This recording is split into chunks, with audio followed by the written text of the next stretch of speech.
This video is a continuation from the previous.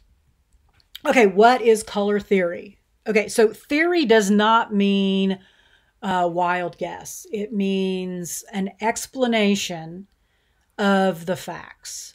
And color theory is a scientific explanation of the facts. For us, color theory is a set of principles used to create harmonious color combinations. Color relationships can be visually represented with a color wheel, which is the color spectrum wrapped into itself. And here are some examples of color harmonies. So we call them color schemes or color harmonies within color theory. And the science here is that it's called color harmonizing. And they are selected based on a position they hold on the wheel. And as you can see from the first one, analogous, we've got 3 colors next to each other. Monochromatic, we just have 1. That's 1 point on the color wheel. Triadic, we've put a triangle on the color wheel. 3 equal sides. Square, complementary, right? So you can start to see split complementary is a Y, tetrad is an X, dyad is a V. And so we are selecting colors in a way that is harmonious to the human eye. Now, it doesn't mean that you're going to like every color scheme. And, you know, I keep talking about a client I had who hated orange, but it was one of his company's chosen colors. And we were always avoiding it for some reason. And I had no idea why. So we were in Miami and I was like, hey, Miami. So let's use orange. And he wasn't very, very happy about that, told me to take it out. And I decided I was going to say, well, it's on your color palette. He wasn't happy about that, but I ended up having to take it out. So it's unfortunate. I think orange gets a bad rap. Artists and designers can use color either instinctively or intuitively, meaning we just look at it and we know that it looks good. And that has to do with being highly visual and being able to visualize. However, if you're not, or if you're colorblind, and yes, there are colorblind people in design. I had a student who I shared some resources with. He was in my 3D animation classes that I teach, and he told me that he was colorblind. And so I gave him some resources that I'm also going to share with you all about how he could select colors. And you could not tell that he was colorblind when you looked at his work. So, you know, it truly is a science because he followed pure color theory and it worked out. So here's an example from Disney's Pixar's Up. If you look at these, you can see that they added browns and grays. Whoops, there's a typo. Grays, there we go.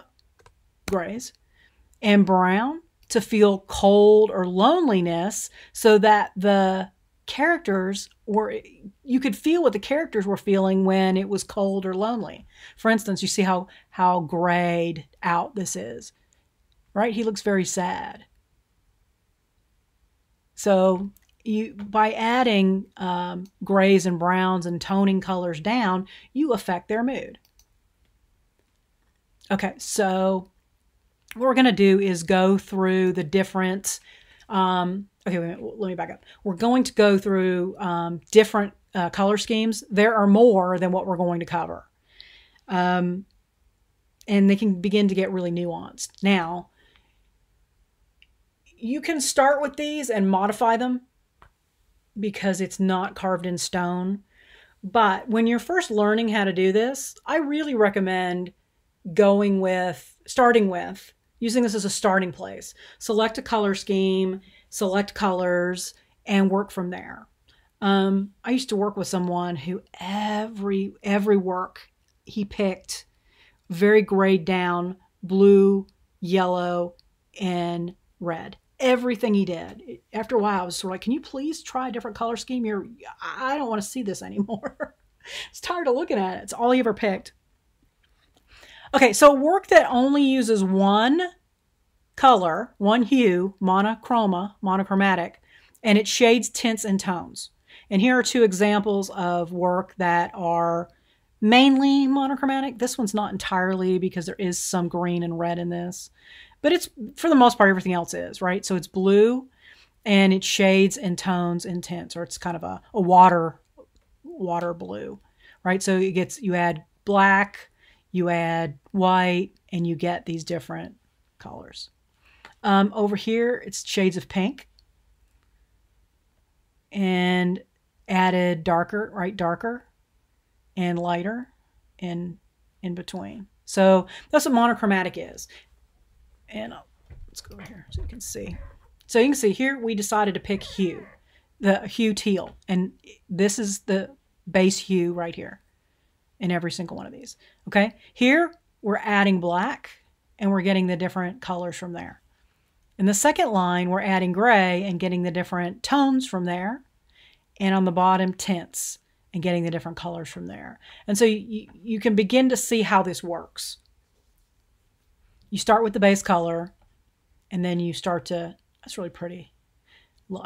It's funny, I don't care for that by itself, but once you start adding the black to it, I think that's really pretty. It's a personal preference, right? I think these are really pretty too.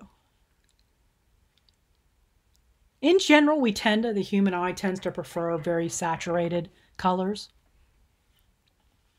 But sometimes, you know, the more grayed out ones are nice too. So the end result of a monochromatic color scheme is a smooth and elegant palette that is comfortable in the eyes. It's crazy how I did not see that before. Even for a very aggressive base color. And so in here you see the orange in the first one. That's totally monochromatic. You know, the base color is on the top, and then you've got the two on the bottom that have had white added to them, different amounts, and then the two on the right that have had black added to them in different amounts. I would say it was more gray than black. And the same thing, you know, the next one, the purple, violet color, right? More cool, high contrast. And then on the bottom, you have this neutral, low contrast monochromatic palette. And you could see picking that for the interior or exterior of a building, right? So the upper one might be the kitchen or the dining room or the living room or some space that is high and energetic. The one in the middle might be a bedroom.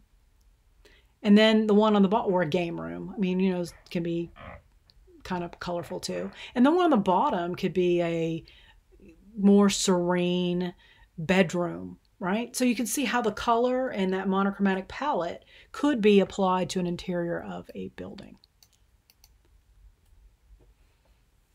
So this is pretty interesting. This photographer used her basement to create these monochromatic series of paintings. And one of the reasons I included these is because she did interior design in the process. And just to kind of talk about how, you know, we can create interior settings with a monochromatic palette.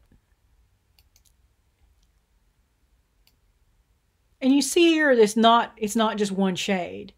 The artist has blended the tints and shades in with the main color and created this soft, kind of landscape-ish painting.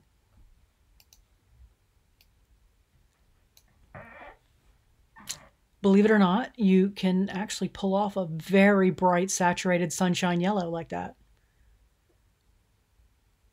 As long as it's the minority color. The wood on the floor helps balance it out, and the table. But you see on the ceiling, it's softened. Okay, so next we have analogous, and those are colors that are next to each other on the color wheel. It's either 1 or 2 or 3. As long as they're next to each other, they're very balanced because they're usually found in nature. And so there's an example of, you know, the 5 colors that the artist selected that they play out that way in nature.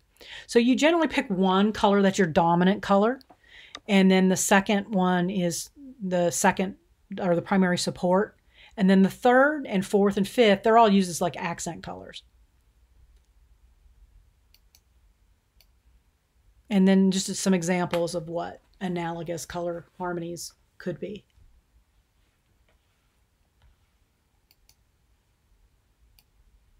Vincent van Gogh's Sunflowers. Now, yes, it has green in it, but for the most part, it was primarily orange, yellow, and red. Well, technically, I guess the green is next to the yellow, so.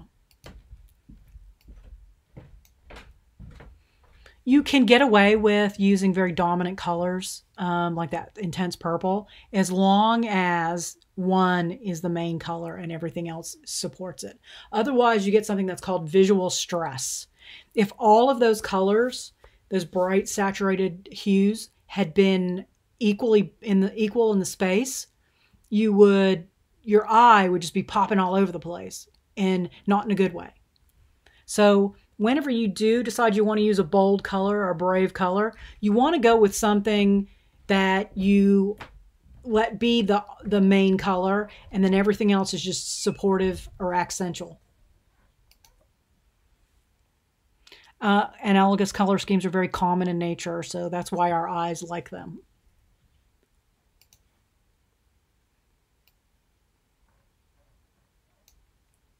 And so analogous color schemes work well in architectural environments because they create an environmental tone and mood to a space.